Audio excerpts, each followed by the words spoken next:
ऐसा धोखा हमारे साथ किया, भोगोगे तुम। ये जो निकलता है ना भोगोगे, ये अकाट्य होता है।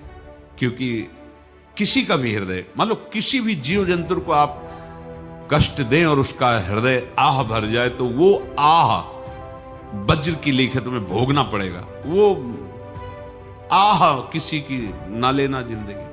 कोई ऐसा कोई आह भर करके कह दिया तुम समर्थ हो, हम तो कुछ कर नहीं सकते, और अंदर से दुखी, फिर तुम्हारी सामर्थ्य काम नहीं करेगी, मिट्टी में मिला देगी। ऐसा नहीं कि आप जो कर रहे हैं कोई देख नहीं रहा, कोई हिसाब किताब नहीं, जो कर रहे हैं अवश्य में भोक्तव्यम, बहुत सावधान।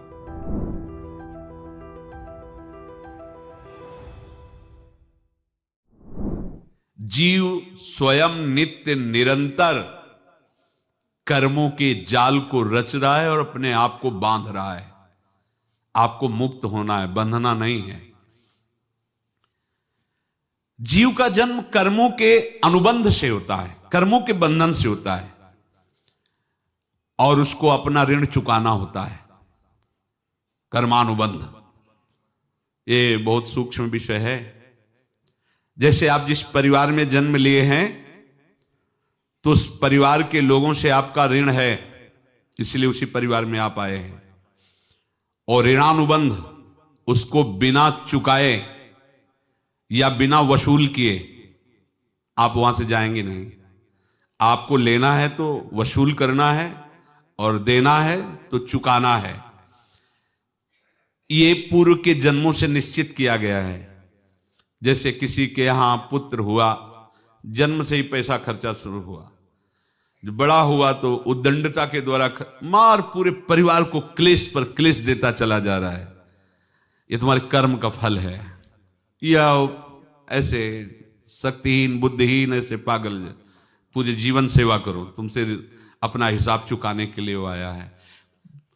अब परिवार के जो सदस्य जुड़े आके, मतलब पत्नी आते ही पूरी हृदय में आनंद, परिवार में आनंद, और जीवन भर वो आनंद ही सुख देने के लिए उसका जन्म हुआ। वो अपना ऋणानुबंध मुक्त, और आते ही भयंकर क्लेश खड़ा कर दिया, बीच में दीवाल और झगड़ा वैसा, फिर अतरे दिन मारपीट शुरू, कलह अशांति, पूरा जीवन नरक हिसाब करने आए।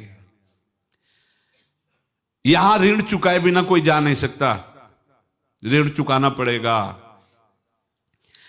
किसी का ऋण वसूल करना है तो किसी को ऋण चुकाना है, दोनों काम करने होते हैं। अनेक जन्मों में अनेक लोगों के साथ हमने जो बर्ताव किए हैं, अच्छे या बुरे, वो होंगे। अब किसी आदमी को हम जानते नहीं, अचानक मिला, अचानक टक्कर लगा और मार पीट गाली गुप्ता सब कर दिया, चुपचाप सह लो। क्यों? ये आपका हिसाब है, पूर्व का हिसाब। हमारा उससे कोई द्वेष नहीं, कोई संकल्प नहीं। अचानक घटना घटी और हमसे द्वेष करने लगा, हमें पीटने लगा, हमें गालियां दे, ये हिसाब है, चुपचाप सह जाओ। अपने घर का भाई ही भारी दुश्मन बन गया और क्लेश, हिसाब है। एक प्रभुदत्त ब्रह्मचारी जी की वाणी में पढ़ा था, एक महात्मा जी भ्रमण करते थे, तो उस समय असरफियां चलती थी, मोहरे असरफियां, तो उनको भेंट में देते लोग। तो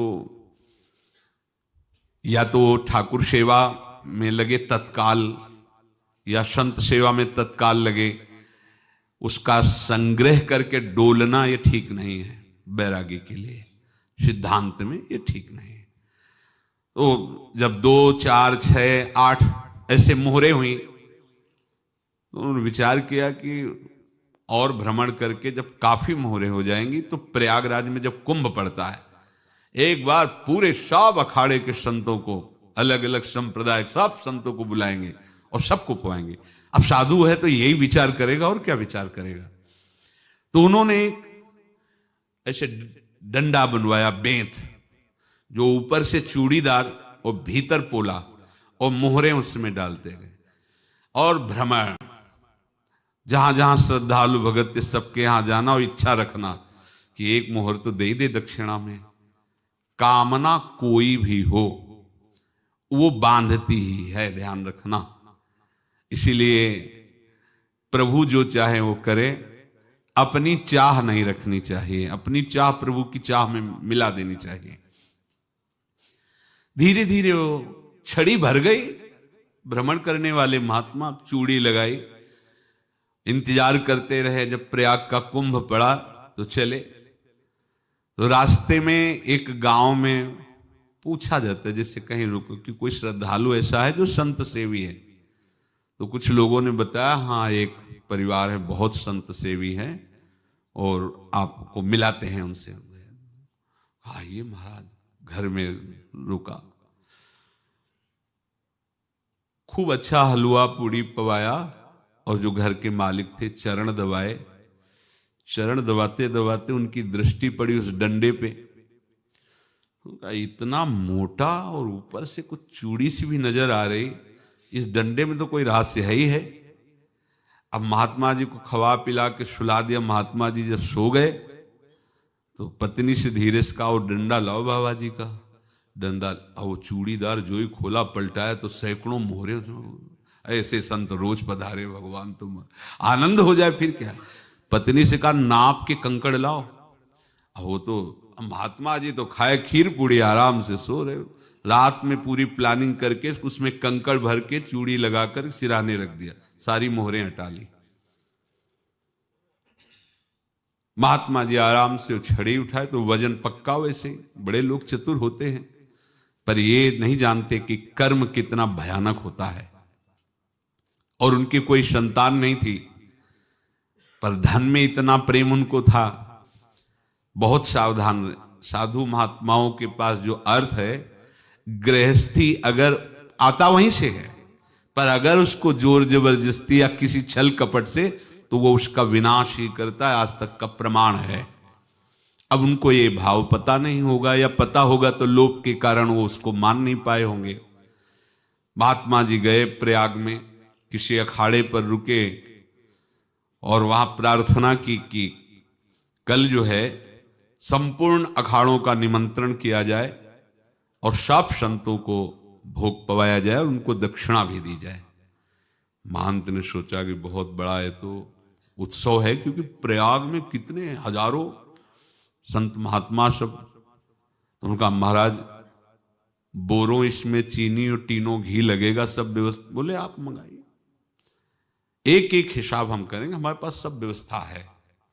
बोले कुछ तो पहले दे दो, वो इकट्ठे देंगे हम। उनको था कि अगर हम छड़ी खोला और दो चार मोहरे दी, किसी को पता लग गया तो गड़बड़ हो सकती। बोले हम भंडारे के समय आखिरी में सब कुछ आपको दे देंगे। ठीक है।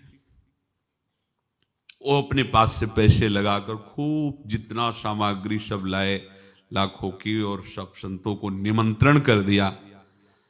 संत जन निमंत्रित हो गए, भंडारा बन रहा है। तब वहां के महंत है और उनका देखो भंडारा भी बन रहा है, संतों को निमंत्रण। अब आप अर्थ की व्यवस्था कीजिए, क्योंकि इतनी बड़ी हमारी सामर्थ्य नहीं थी जितना हमने किसी तरह हमने व्यवस्था की। अब मुझे अर्थ चाहिए, तभी आगे की व्यवस्था बढ़ेगी। संतों को दक्षिणा देंगे और जिनसे अर्थ लिया उनको दे। देखो रसोई बन गई है सब। उनका छत में विश्वास नहीं तो ये अभी चूड़ी खोली। उनको तो था ना कि मोहरे हैं, कंकड़। तो अब जैसे कितना उनको सदमा लगा होगा। हजारों संतों का निमंत्रण, रसोई बन, मतलब संत हो के छल कपट। तो उनका, महाराज आपने तो हमारा नाश कर दिया, जो महंत थे। अब बताओ, रसोई बन गई, संत निमंत्रित हो गए और आप ये कंकड़ दिखा रहे हैं हमको। आपने तो हमें बर्बाद कर दिया। हमारी इतनी सामर्थ्य नहीं थी, आप पहले बता देते। संत होकर ऐसा छल कपट। अब वो बोले तो क्या बोले, क्योंकि उनको पता था कि मोहरे हैं इसमें। अंदर से उनका चिंतन गया उसी सेठ के पास, अच्छा ऐसा धोखा हमारे साथ किया, भोगोगे तुम। ये जो निकलता है ना, भोगोगे, ये अकाट्य होता है। क्योंकि किसी का भी हृदय, मान लो किसी भी जीव जंतु को आप कष्ट दें और उसका हृदय आह भर जाए, तो वो आह वज्र की लेख है, तुम्हें भोगना पड़ेगा। वो देखो भीष्म जी को भोगना पड़ रहा है ना। सांप को ऐसे धनुष की नोक से उठाया और बंबूल के कांटों के ऊपर फेंक दिया, कई दिन तक शेदा हुआ, वो आह भर करके मरा। तो आपको 6 महीने बाणों की सैया पर आह किसी की ना लेना जिंदगी में। कोई ऐसा कोई आह भर करके कह दिया तुम समर्थ हो, हम तो कुछ कर नहीं सकते, और अंदर से दुखी, फिर तुम्हारी सामर्थ्य काम नहीं करेगी, मिट्टी में मिला देगी। फिर ये तो संत थे और भगवत आराधना के लिए, संत आराधना के लिए ही ऐसा किए हुए थे। अब इनका कैसे मुंह दिखाएं, अब क्या करें। सुबह संत जन आएंगे, सबके बीच में हमारी कि देखो इन्होंने, अब क्या करें। गए और संगम में जाके छलांग लगाई, अपने प्राण त्याग दिए। अब उनके तो पास मोहरे थी और व्यापार बढ़ा, और 9-10 महीने बाद ही लड़का हुआ। अब तो उनको कि संत फलीभूत हो गया। देखो व्यापार चल रहा, लड़का नहीं होता था, लड़का भी हो गया, बड़ा आनंद छा रहा है। जब से वो प्रकट हुए और धन की वृद्धि शुरू हो गई, पढ़ाई लिखाई में उनके खर्चा हुआ सब, बस बीमारी शुरू हो गई उनके शरीर में। अब उसमें पैसा जाना शुरू हुआ। इतने आसक्त तो वो दोनों हो गए कि कुछ भी हो, व्यापार ठप, संपत्ति बेचना शुरू। तो उन्होंने कहा कि बेटा मैं क्या कर सकता हूं तुम्हारे लिए। बोले हमारी अंतिम इच्छा है प्रयाग चलो, और जितने प्रयाग में संत महात्मा सबको एक बार भंडारा करवाओ, हमारी इच्छा अंतिम है, क्योंकि अंतिम यही इच्छा थी। तो बोले अब ज्यादा संपत्ति तो नहीं रह गई, तो बोले घर बेच दो, मेरे लिए ही तो है, बेच दो। मुझे लगता मैं बचूंगा नहीं, पर मेरी अंतिम इच्छा पूर्ण कर दो। घर बेच दिया, जेवर बेच दी। वहां गए, जब संत सेवा की तो बोले मुझे संगम तक ले चलो। संगम तक ले गए और बोले समझे तुम चुराए थे और हमने उसको छीना है, कुछ नहीं रह गया तेरे पास कुछ, अब केवल ममता और आसक्ति में जलकर मर और नरक प्राप्त कर। मैं वही महात्मा हूं जिसकी तूने मोहरे ली थी, शरीर छोड़ दिया। महात्मा को जन्म लेना पड़ा और इनको दुर्गति भोगनी पड़ी। ऋणानुबंध होश में, ऐसा नहीं कि आप जो कर रहे हैं कोई देख नहीं रहा, कोई हिसाब किताब नहीं, जो कर रहे हैं अवश्य में भोक्तव्यम, बहुत सावधान। अनेक जन्मों में अनेक लोगों से जो कुछ लिया दिया है, इस लेने देने को मिटा देने के बाद ही तुम मुक्त हो गए। इसीलिए एक उपाय है, लेना न देना मगन रहना। क्या? मालिक को समर्पित हो जाओ, मालिक को अपना माना हुआ समर्पित कर दो, खत्म। अहम त्वाम स्वरूपापेभ्यो मोक्षयिष्यामि, सब खत्म। आगे पीछे लेना देना सब खत्म। एकादश स्कंद में भगवान श्री कृष्णचंद्र जी ने कहा जो मेरे चरणों का आश्रय लेकर भक्त मेरा भक्ति करता है, उसके पितृ ऋण, मातृ ऋण, देव ऋण, ऋषि ऋण, सब ऋणों से मैं मुक्त कर देता हूं। बस यही एक उपाय है जो इसके बंद करने का उपाय भक्तों के लिए है, वो यही है, भगवान की शरण में होकर अपना माना हुआ पूरा भगवान के अर्पित कर दो। अर्पित करने का तात्पर्य उसमें अहम हटा दो। तो दियम वस्तु गोविंदम तुभ्यमेव समर्पये। जिनसे तुमने सेवा करवाई है उनकी सेवा करनी पड़ेगी, जिनसे तुमने जो कुछ लिया है उनको देना पड़ेगा। ये लेने देने का व्यापार जब तक समाप्त नहीं होगा तब तक तुम्हारा जन्म मरण चलता रहेगा। अब आपको यहां समझना है, यदि आपसे किसी ने पैसे लिए बेईमानी करके नहीं दे रहा है तो आप उसको गाली मत दीजिए, आपने बेईमानी की थी इसलिए आपकी बेईमानी हुई है, ले गया, कोई बात नहीं है, बंधन से मुक्त हुए, जो बोझा था चला गया।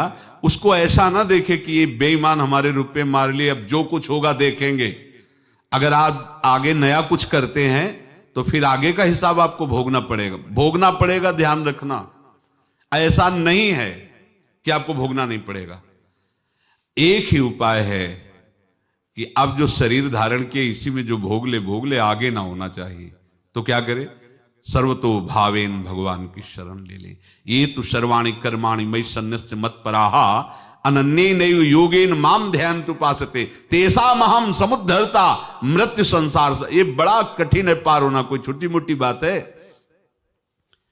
एक महात्मा बाल्यावस्था से भजन करते थे, शालिग्राम भगवान पास रखते थे और उन्हीं की आराधना करके बस पाठ नाम जप और भ्रमण करते थे। यौवन अवस्था थी, गंगा जी के किनारे